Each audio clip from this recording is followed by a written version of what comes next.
El púlpito del Tabernáculo Metropolitano. Boca y Corazón. No. 1898. Sermón predicado la mañana del domingo 25 de abril, 1886. Por Charles Haddon Spurgeon. En el Tabernáculo Metropolitano, Newington, Londres. Que si confesares con tu boca que Jesús es el Señor, y creyeres en tu corazón que Dios le levantó de los muertos, serás salvo. Romanos 10:2.9. Sermones. La gran ocupación de Pablo era salvar almas. Cuando hacía cualquier otra cosa, nunca olvidaba su meta. Para que de todos modos salve a algunos. Cualquiera que fuera su objetivo al escribir sus epístolas, siempre se cuidaba de escribirlas de tal manera, que los hombres pudieran ser llevados al Señor Jesús por medio de su enseñanza. Trataba de predicar de tal modo que las conciencias atribuladas pudieran encontrar la paz, por medio de Jesucristo su Señor, a quien Pablo amaba tanto. Esta es una de las razones por las que a menudo nos da resúmenes valiosos del Evangelio, empacando toda la verdad en cápsulas. Él sabía que estas cápsulas son sumamente útiles, y así las preparaba para sus hermanos, de la misma manera que uno prepara viandas portátiles y leche condensada para los viajeros. Cuando el lector encuentra una frase compacta de este tipo, se ha encontrado con una pequeña Biblia, una teología sistemática en miniatura. Contemplen la historia completa del amor redentor contada en una línea o dos, fácil de entenderse, estructurada para recordarse, y calculada para que se quede grabada.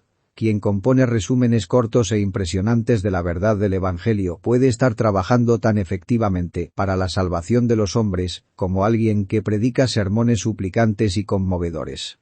En este capítulo Pablo ha presentado el Evangelio de una manera notablemente sencilla, simple y abreviada. Él es un maestro para resumir temas, y nuestro texto es una muestra de su poder. Pablo nos da aquí el plan de salvación prácticamente en una línea. Si confesares con tu boca que Jesús es el Señor, y creyeres en tu corazón que Dios le levantó de los muertos, serás salvo. Yo deseo predicar en ese mismo espíritu en el que Pablo escribió, teniendo por objetivo, desde mi primera palabra hasta la última, la conversión de cualquiera de las personas aquí presentes que todavía no haya conocido al Señor. Pido a Dios que todos tomemos con seriedad este asunto, y lo veamos con verdadero interés. Espero que ustedes tengan la determinación de venir a este punto, y no duden más. Cuánto gozo sentiría yo si alguno de ustedes se dijera a sí mismo voy a correr en el camino, tan pronto pueda verlo. Voy a tomar lo que se me pone enfrente, tan pronto pueda entenderlo. No voy a dudar más ni voy a tomarlo a la ligera, sino que voy a tratar con solemnidad las cosas solemnes, para que este día pueda encontrar paz con Dios. No voy a entrar en ninguna exposición a fondo de las profundas cosas de Dios, sino que me voy a apegar a esos asuntos sencillos por medio de los cuales viene la salvación a hombres sencillos y a mujeres sencillas. Oh, que el Espíritu de Dios bendiga mis palabras para la inmediata conversión de quienes me escuchan. Y quiero que observen en nuestro texto, en primer lugar, que el Evangelio predicado aquí por Pablo es un Evangelio de fe. Y este Evangelio de fe está destinado evidentemente para los hombres perdidos. Observen que dice, si creyeres en tu corazón que Dios le levantó de los muertos, serás salvo. Cuando Moisés escribió la ley, él habló de la obediencia al mandamiento como lo que resguardaba la vida, pues él dijo, haz esto y vivirás. Era presupuesto en la ley que aquellos para quienes la ley fue dada, ya poseían vida. Y el cumplimiento de la ley solo los preservaba en la vida que ya poseían. Leemos en el versículo 5 de este capítulo. Porque de la justicia que es por la ley Moisés escribe así. El hombre que haga estas cosas, vivirá por ellas. Ustedes ven que la ley mantiene la vida para quienes ya tienen suficiente vida para hacer buenas obras. El Evangelio viene a nosotros bajo otro aspecto muy diferente. No considera que tengamos vida, sino que nos considera como necesitados de esa vida. El Evangelio no viene a nosotros como a siervos que necesitan que se les diga cómo deben continuar viviendo, sino como a pecadores muertos que necesitan que se les dé vida, y luego necesitan ser conservados con vida y ser preservados en un estado feliz y santo. El Evangelio no solamente dice que viviremos por él, sino que seremos salvos por él, promesa que es más profunda y más amplia. Cuando se dice que serás salvo, esto implica que hemos caído en una condición perdida, arruinada y de condenación, y el Evangelio nos saca de esa condición. Es conveniente comenzar predicando el Evangelio, estableciendo de manera clara a quiénes es enviado este Evangelio. Es enviado a ti que lo necesitas. Es enviado, por tanto, a ti que estás perdido. Porque si tú no estás perdido, no necesitas salvación. Si no has caído, no necesitas ser restaurado. Si no has pecado, no necesitas perdón. Si no estás lejos de Dios, no necesitas ser traído cerca de Dios por la sangre de Cristo. El Evangelio de salvación es enviado a quienes están bajo la maldición de la ley y deben pagar sus sanciones. ¿Qué mensaje de gozo es este? Escúchalo, tú que tienes tu corazón quebrantado, y anímate. A ti proclamamos el don inmerecido de Dios. Algunos piensan que debemos predicarles un tipo de ley más benigna, un camino más fácil de obras, una dispensación corregida. Pero, al contrario, nosotros no les predicamos exigencias, sino dones, no la ley, sino el amor. Nuestro Evangelio es verdaderamente buenas nuevas. Venimos para decir a los hombres, no lo que ellos deben hacer para Dios, sino más bien lo que Dios ha hecho por ellos. No hablamos de lo que los hombres deben traer a Jesús, sino de lo que Jesús les ha traído y que ofrece de manera libre y gratuita para que lo acepten. Escuchen entonces ustedes que necesitan salvación. Este libro es para ustedes. El Cristo revelado por este libro es para ustedes. El Espíritu de Dios que da testimonio de Cristo es para ustedes. A ustedes culpables, ustedes autocondenados, ustedes que están completamente descorazonados, es a ustedes a quienes se predica hoy el Salvador resucitado. Jesús vino para traer salvación. ¡Cuán grandiosa es esa palabra! El texto dice que el creyente será salvo. Salvo es una palabra de pocas letras, pero que tiene un amplio significado. ¿Qué quiere decir ser salvo? Quiere decir ser salvado del castigo de todos tus pecados, ser salvado de ir al infierno, ser salvado de las tinieblas y de la oscuridad eternas, ser salvado de la ira sin fin del Altísimo, ser salvado de la segunda muerte cuyo terror es el infierno del infierno. Quien confiese al Señor Jesús y crea que Dios le ha levantado de los muertos, será salvo de las consecuencias penales de su culpa. Mejor aún, serás salvo del pecado mismo. La criminalidad y culpabilidad del pecado serán quitadas. Serás lavado de su mancha y quedarás más blanco que la nieve. El pecado mismo, esa nube negra, así como la tempestad con la que está cargado, serán quitados, tal como está escrito. Yo deshice como una nube tus rebeliones, y como niebla tus pecados. Nosotros predicamos no solo la liberación del castigo, sino la liberación del crimen mismo. Liberación del cargo y de la acusación que de otra manera recaerían sobre el transgresor. Para el creyente el pecado será borrado, y será perdonado y justificado en relación a todas aquellas cosas de las que la ley no podría eximirlo. La justicia que le será imputada, es la justicia del Señor Jesús, quien es el fin de la ley para justicia de todos los que creen. Si tú confiesas con la boca y crees con el corazón, el Señor Jesús será hecho para ti por Dios sabiduría, justicia, santificación y redención. El creyente que así confiesa será liberado de la culpa de su pecado, y será aceptado ante el trono del juicio de Dios. Pero además, no solo serás liberado del castigo por el pecado y de la culpa del pecado, sino del poder del pecado. O, ser salvado de vivir pecando. Este es nuestro más grande deseo. Si la culpa del pecado pudiera quitarse, pero todavía permaneciéramos en la condición de esclavos del pecado, como antes, muy poco se habría hecho por nosotros.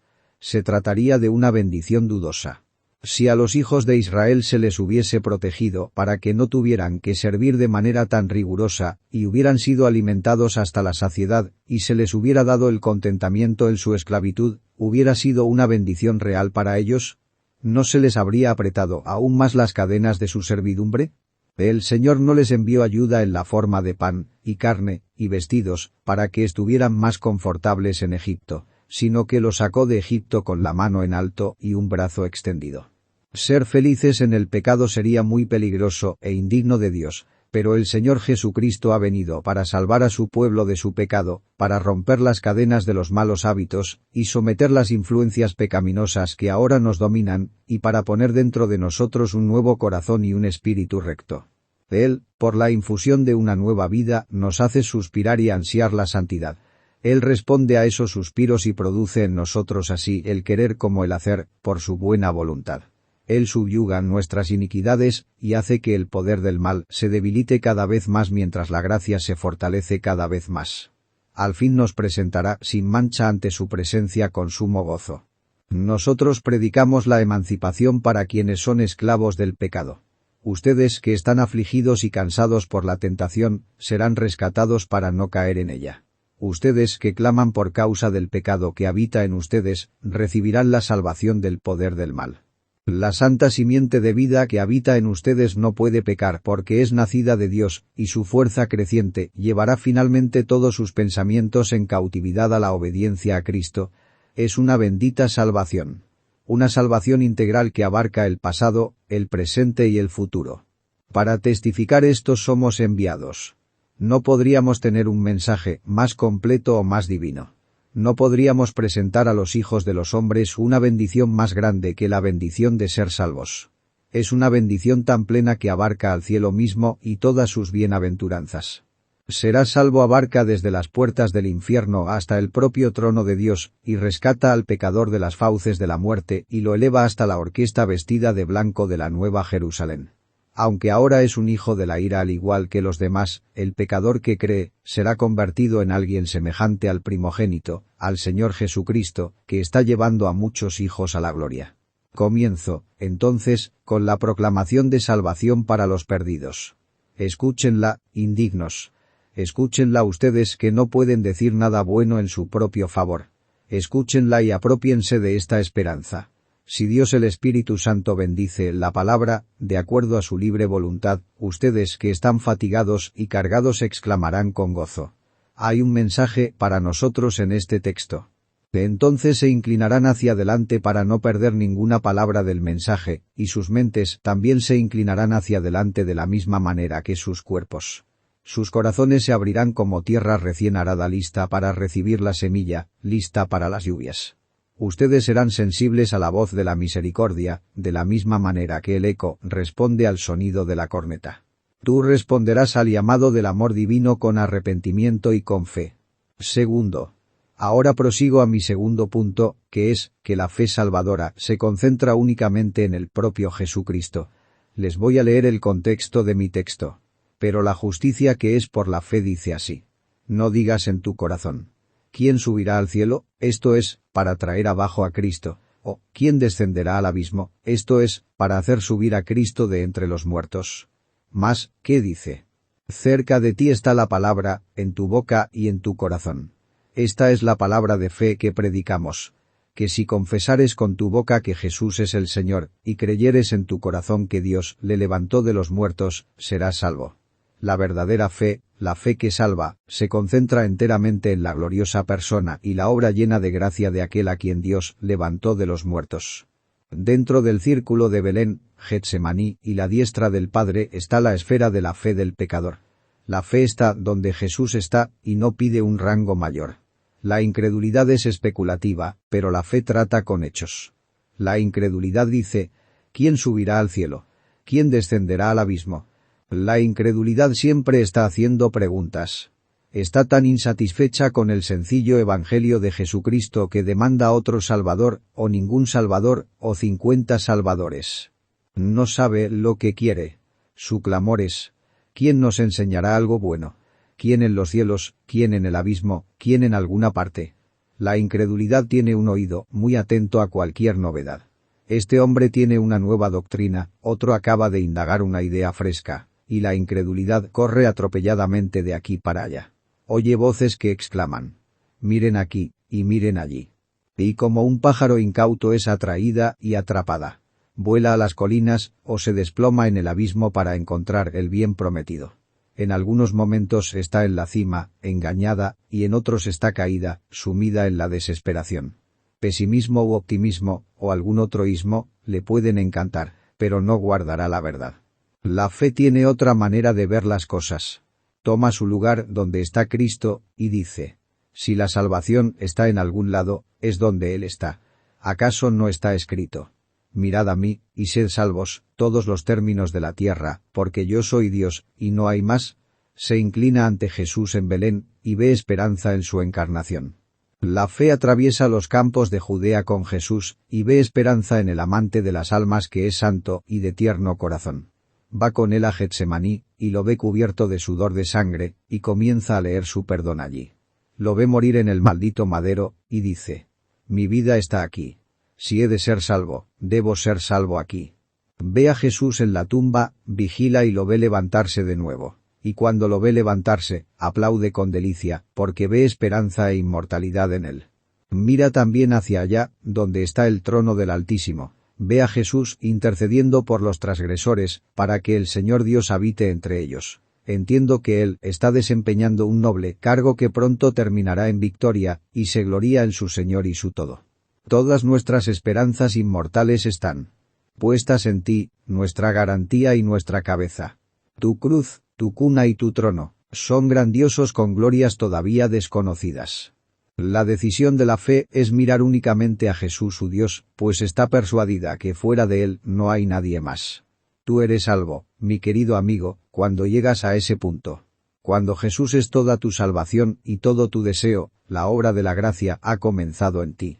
Jesús es tu voz, y has llegado a la conclusión correcta acerca de él, cuando has resuelto no espigar nunca en ningún otro campo.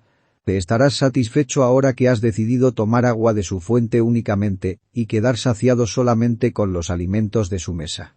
La fe que salva no es una fe soñadora. ¿Acaso no notan cómo la incredulidad sueña acerca de cielos y mares, y de cosas inmensurables? ¿Quién subirá al cielo? ¡Qué cuadro! La imaginación se encuentra trabajando. Ella contempla sus méritos poderosos escalando los muros eternos.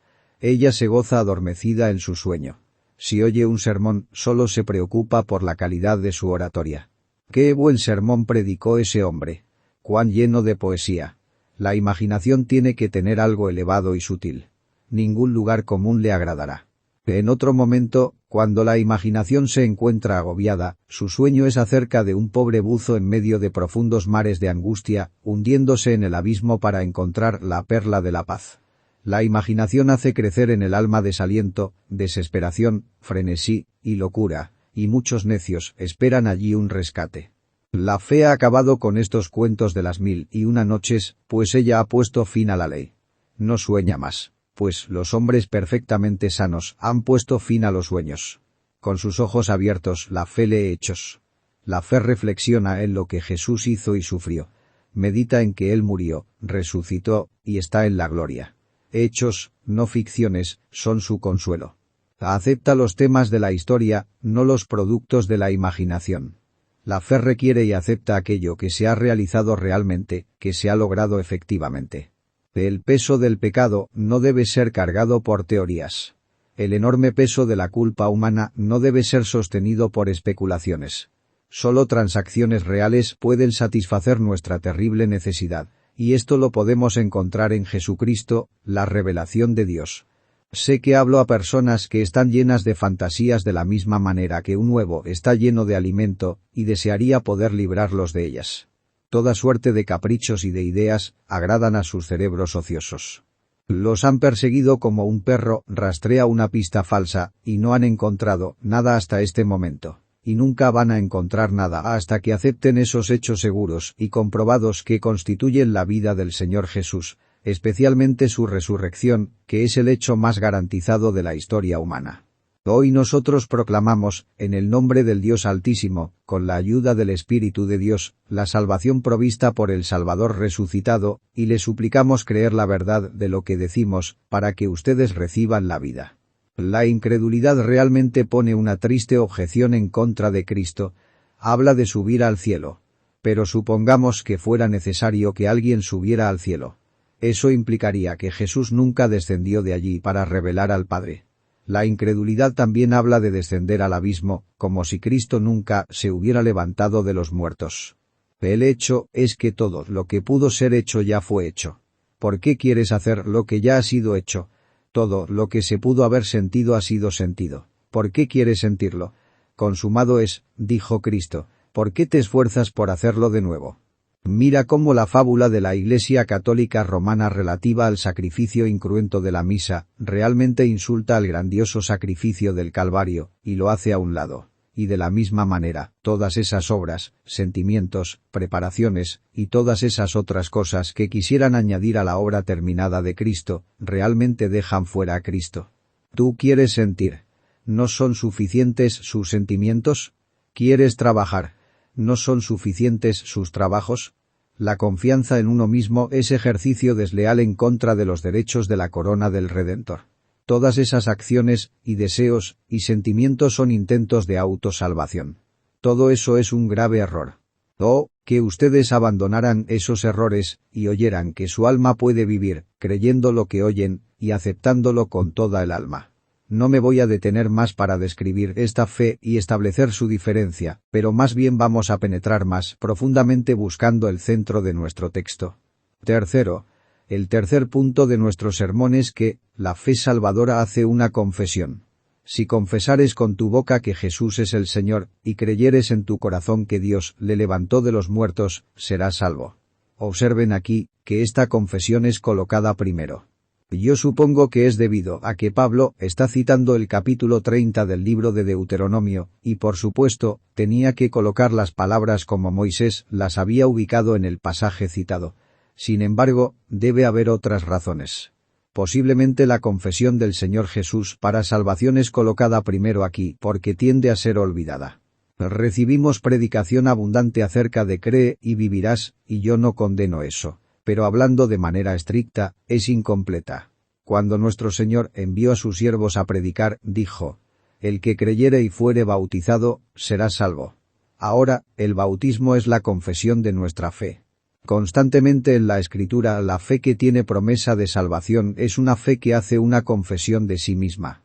No es nunca una fe muda. Es una fe que habla, una fe que reconoce su propia existencia. Sí, es una fe que reconoce al Señor aun cuando está en medio de los dientes de los adversarios. Debemos confesar a Cristo ante los hombres, o de lo contrario, no poseemos la fe de los elegidos de Dios. El apóstol la menciona en primer lugar aquí porque a menudo se la coloca en último lugar, y esta es una gran causa de tropiezo. También la menciona en primer lugar porque es lo primero en lo que concierne a nuestros semejantes. ¿Cómo puedo saber qué es lo que crees en tu corazón? Primero debo oír lo que tú confiesas con tu boca. Alguien que está buscando viene a mí para unirse a la iglesia o para ser reconocido como cristiano. Yo no puedo comenzar con su corazón. No puedo leer sus pensamientos. Yo le digo: habla, para que te pueda ver. Si confiesa con su boca al Señor Jesucristo, entonces ha hecho, en el orden de la religión práctica, aquello que debe guiar el camino, definiendo al amigo y al enemigo. Déjenme agregar que, en cierto sentido, la confesión con la boca es en realidad lo primero que hace el hombre. Muchas personas nunca reciben en sus corazones el consuelo de la resurrección de Cristo, porque nunca han confesado con sus bocas al Señor Jesús como su Salvador y Señor. El Señor no les dará el calor de la fe que alegra el corazón a menos que estén dispuestos a someter a Él la obediencia de la fe, tomando su cruz y salir y confesarlo a Él. Hay muchos cristianos, me refiero a ellos como cristianos por caridad, que nunca entran en el gozo de su Señor porque nunca han obedecido su mandamiento, ni han reconocido su nombre ante los hombres. El Espíritu de Dios, como un consolador, no les ha dado testimonio en su espíritu que son hijos de Dios, porque ellos nunca han dado su testimonio acerca del Señor Jesús. El consuelo de creer con el corazón es obstaculizado por la ausencia de la confesión con la boca. Oirán esto ustedes que claman: ¿deseamos ser salvos? No me atrevo a predicarles un evangelio que sea como una escalera de escape, para cobardes, un verde camino escondido de salvación, que serpentea por el bosque, de tal manera que pueden caminar en él sin ser vistos. No, al llamado de mi Señor, yo les predico el camino abierto del Rey, en el que rehúsan caminar los temerosos y los incrédulos. Y sin embargo, este es el único camino hacia el reino. No debemos ser pájaros nocturnos. Sigamos a Jesús a plena luz del día. Jesús dijo: a cualquiera, pues, que me confiese delante de los hombres, yo también le confesaré delante de mi Padre que está en los cielos.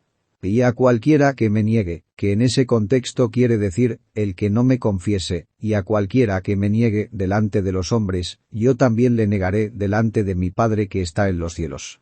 Les ruego que oigan bien el texto. Si confesares con tu boca que Jesús es el Señor, y creyeres en tu corazón que Dios le levantó de los muertos, serás salvo. Observen qué es lo que hay que confesar. Al Señor Jesús. De esto deduzco que es esencial para la salvación, que un hombre confiese la divinidad de Cristo. No quiero dejar de ser caritativo con alguien, pero nunca puedo, como creyente de la palabra de Dios, esperar que un hombre se salve si niega la divinidad de su Salvador. Él mismo se coloca fuera de la comitiva, rechaza esa parte del carácter del Redentor que es esencial para su ser como Salvador. Si alguien quiere ser salvo debe creer que Jesucristo es tanto Señor como Dios. Asimismo, debes confesar que Jesucristo es Señor, esto es, Rey y Señor.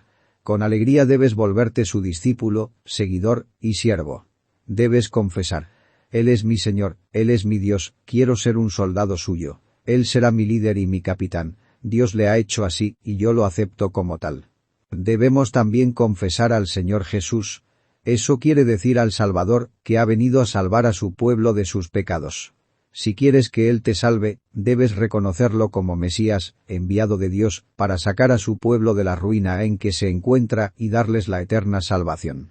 El Señor te ordena que lo confieses de esa manera y promete a quien así le confiese que será salvo. Sin una confesión abierta así, no hay ninguna promesa. Noten cuán definida es la confesión. Alguien dice: bien, voy a creer en el Señor Jesucristo y voy a esforzarme para actuar de conformidad con mi fe. Hazlo por favor, pero esto no cumplirá con lo que demanda el texto. Es cierto que tu vida es una confesión, y entre más pura, más excelente será como una profesión de fe. Aún así, el cumplimiento de una responsabilidad no nos exime del cumplimiento de otras responsabilidades. La confesión exigida por el texto es expresamente establecida que debe ser con tu boca. No me atrevo a alterar la escritura. No me culpen a mí, yo no escribí esas palabras. Allí están. Si confesares con tu boca que Jesús es el Señor. Debes reconocer a Jesús vocalmente, con precisión, claramente, debes decir con tu lengua, con tu boca, con tus labios, que Él es tu Señor y Salvador. No debe ser una conclusión obtenida en silencio al observar tu vida, sino una declaración hecha con la boca. ¿Qué otro significado puede tener mi texto, sino ese? Si el apóstol hubiera querido decir que debemos obedecer al Señor Jesucristo y no tener que hacer ninguna confesión, él lo habría dicho. ¿Por qué dijo con tu boca, si no tenía en mente una confesión hablada? El modo de confesión al que se le da la promesa de salvación es claramente expresada en estas palabras. Confesares con tu boca. ¿Por qué es esto así?, pregunta alguien. Bien, primero, porque yo creo que la confesión con la boca es un tipo de rompimiento con el mundo. Cuando un hombre dice con su boca: yo creo en el Señor Jesucristo, eso es equivalente a decirle al mundo: he terminado contigo. Quienes están a su alrededor concluirán que ese hombre se ha liberado de sus viejos hábitos y se ha separado del mundo incrédulo. Cuando el hombre que tenía seca una mano estaba en la sinagoga, nuestro Señor no lo llevó a un rincón para sanarlo, sino que dijo: levántate y ponte en medio. Él se puso de pie en medio de la congregación, y estando allí, el Señor dijo al hombre: extiende tu mano. Y él la extendió. Querido amigo que estás buscando, debes apartarte. Debes separarte de tus antiguos compañeros y de tus conexiones pecaminosas, y decir: yo estoy con Cristo, Él es mi Salvador, y yo soy su seguidor. Él requiere de ti esta confesión para que pueda ser separado del mundo en el que habita el impío. Esta confesión es también una manera de formar una unión visible con el Señor Jesús. Cuando un hombre confiesa a Cristo con su boca, toma partido, por decirlo así, con Jesús y con su causa en esta tierra, y esto es algo muy importante.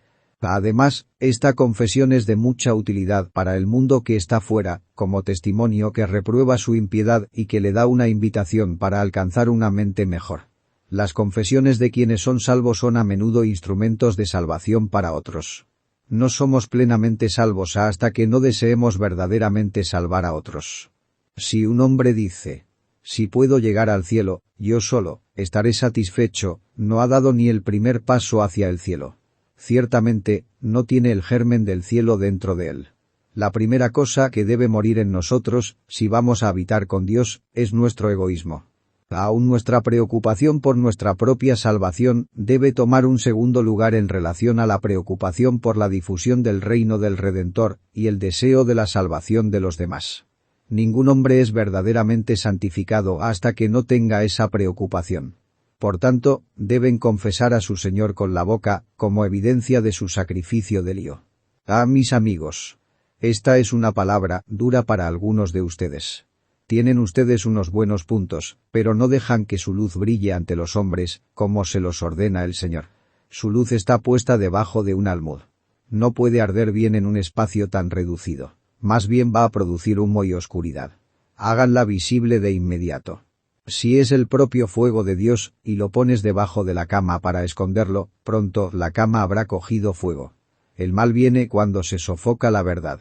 Esconder la luz de Dios nunca puede ser algo correcto. Salgan, cobardes. Salgan, miedosos. Mi Señor me pide que actúe como un sargento reclutador. Yo levanto el estandarte y les pido y les repito que se congreguen junto a él. Si aman a Cristo, confiésenlo. Si quieren tener la salvación de Cristo, tomen la cruz de Cristo y síganlo donde quiera que vaya. ¿Me he desviado 1 centímetro de mi texto? Estoy seguro que no. Cuarto, el tiempo apremia y debo continuar, a pesar que el punto anterior es muy importante. Veamos ahora, en cuarto lugar, que la fe tiene un gran consuelo para que lo disfrutemos. La fe tiene una verdad que tiene que decir con su boca, pero también tiene hechos que pondera en su corazón. El texto dice: «Y creyeres en tu corazón que Dios le levantó de los muertos». Esto no solo significa que tú crees el hecho que el Señor Jesús ha sido levantado de los muertos, yo supongo que todos los aquí presentes creen en la resurrección de nuestro Señor, pero debemos creer de tal manera en ella que encienda y consuele nuestro corazón. Entonces, mis queridos hermanos, la salvación aquí prometida es especialmente para la fe que cree con el corazón que Dios ha levantado a Cristo de los muertos. ¿Acaso no debe nuestra fe fijarse en la muerte de Cristo, más bien que en la resurrección de Cristo? Yo respondo, probablemente está establecido aquí así, porque en la resurrección de nuestro Señor todo el resto de su historia está implicado e incluido. Si Él fue levantado de los muertos, entonces murió. Si murió, entonces fue un hombre, y nació en este mundo. Al mencionar que Dios levantó a nuestro Señor de los muertos, el apóstol realmente ha mencionado toda la gran obra redentora de Jesús, pues todos los otros hechos están incluidos allí. Además, la resurrección de los muertos no solo incluye todo el resto, sino que confirma todo lo demás. Al levantarlo de los muertos, el Padre confirmó la misión de su Hijo. Puso su sello sobre su persona como divino, sobre su oficio como comisionado por Dios para ser el Mesías, sobre su vida como llena de complacencia, y sobre su muerte como siendo aceptada por Dios para la expiación plena. Por lo tanto, el Altísimo lo levantó de los muertos, para que pudiera ser declarado como el Hijo de Dios con poder, y para que en él y por medio de él, los creyentes pudieran ser justificados. No hubiéramos podido tener una sólida base para nuestra fe en Jesús si el sello de la resurrección no hubiera estado sobre su obra. Pero ahora, cuando creemos en el sello, también creemos en eso que es sellado. Su resurrección es el sello de todo lo que nuestro Señor es y hace, y creyendo en esto con todo nuestro corazón, creemos en eso que nos trae salvación. La resurrección de Cristo de los muertos es también una de las principales verdades que deben ser creídas con el corazón, porque es la fuente del mejor consuelo para el corazón.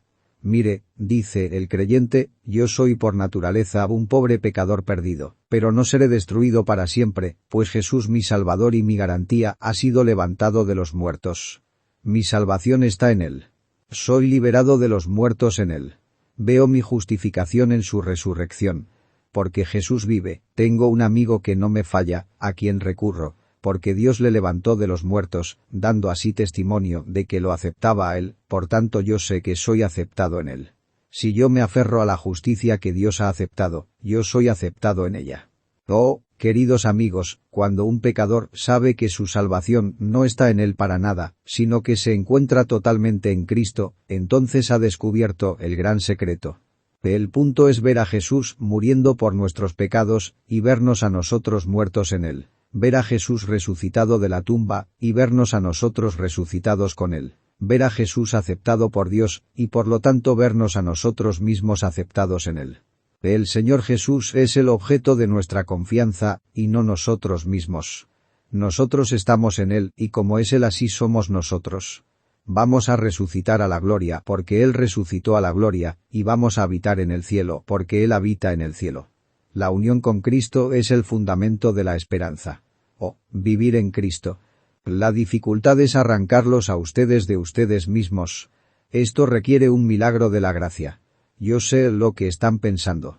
Ustedes están diciendo: yo no siento, yo no puedo hacer eso, etc. Señores, este no es el punto entre manos. La base de la salvación está en Jesús, y no en el pecador. Para ver la salvación, debemos identificar lo que Cristo ha logrado, y especialmente debemos tomar nota en nuestro corazón que el Señor Jesús fue levantado de los muertos, y entonces seremos consolados, porque la resurrección del Salvador es la garantía que la obra de expiación ha sido completada. Quien quiera tener una esperanza segura debe fijar su fe en la vida de Jesús, en su crucifixión, en su resurrección, en su ascensión, y en su próxima venida. Si creemos y confiamos en estos hechos, seremos salvos. Eso dice en nuestro texto. Pon esas dos cosas juntas. Tú confiesas a Jesús como Señor y como Cristo. Tú también, con todo tu corazón, confías en Jesús resucitado de los muertos. Bien, entonces, tú serás salvo. ¿Cómo debería esto alegrar a aquellos que están al borde de la desesperación? ¿Cómo debería motivar a quienes yacen a las puertas de la muerte? Tú gimes: yo nunca podré ser salvo. ¿Por qué no? Si Cristo murió y resucitó de nuevo, ¿entonces qué? Si este es el fundamento de la salvación, y tú crees que eso es un hecho, aférrate a él, y nunca lo sueltes. Nunca permitas dudas en tu corazón acerca del hecho suficientemente bien soportado que Dios ha levantado a Jesús de los muertos.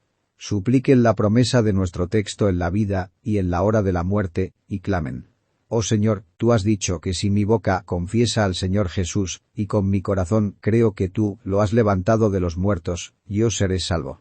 Señor, yo hago la confesión, y mi corazón también cree. Te suplico, por tanto, que hagas como has dicho, y me salves. Esta súplica no puede fallar nunca. Ahora me encamino al final con la verdad que la fe tiene una promesa segura sobre la cual descansa. Y creyeres en tu corazón que Dios le levantó de los muertos, serás salvo. Tú. ¿Quién es ese? Ese eres tú.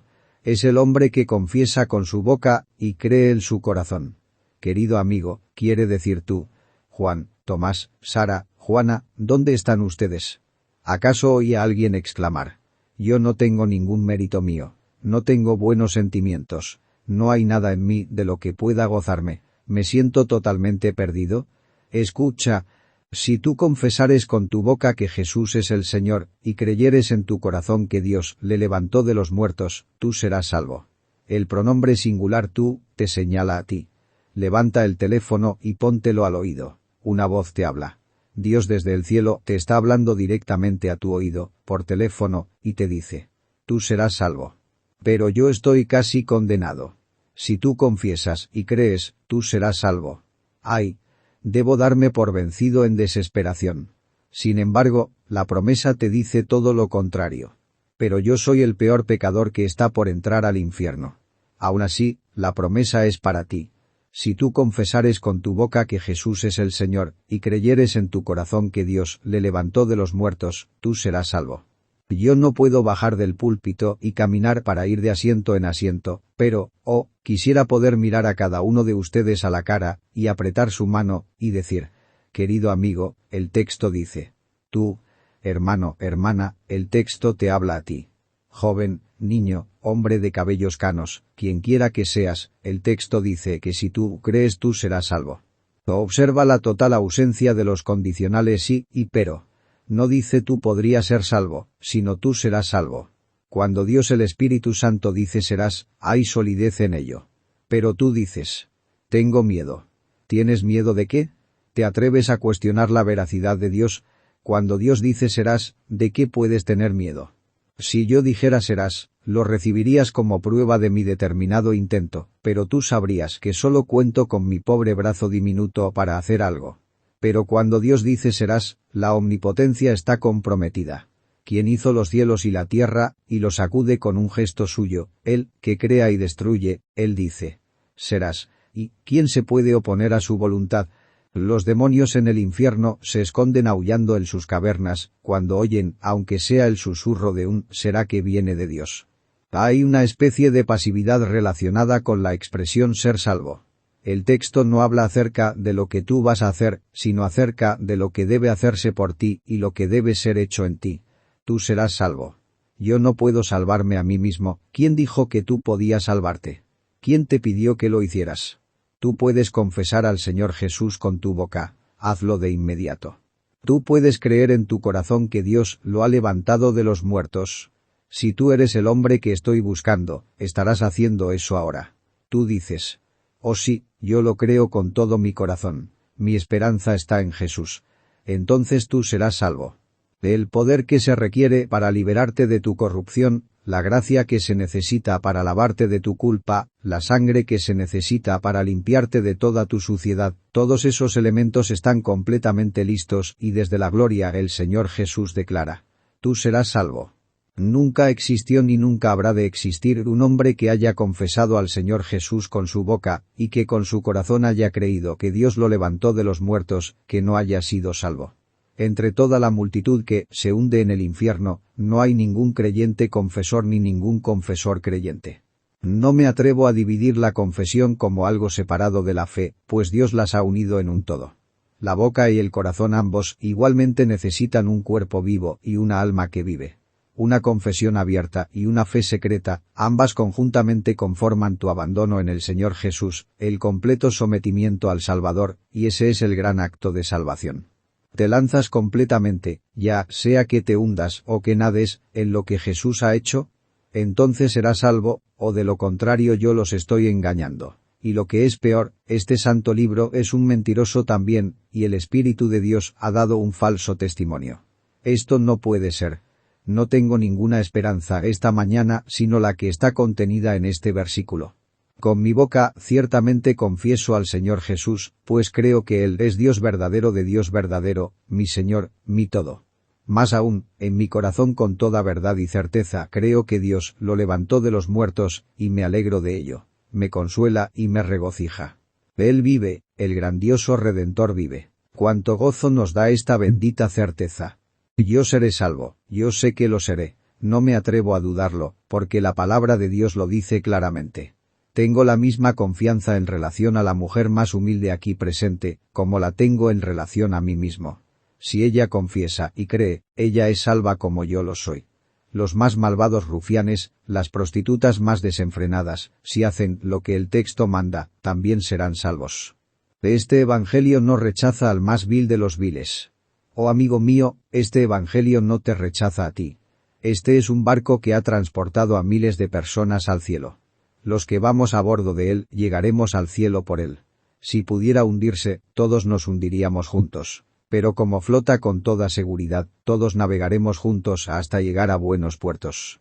Esta línea no cuenta con ningún otro barco, y no hay otra línea de barcos. Esta barca de salvación especialmente contratada para la fe confesora está en el muelle. Suban a bordo. Suban a bordo de inmediato. Que Dios les ayude a subir a bordo en este mismo instante, por Jesucristo nuestro Señor. Amén.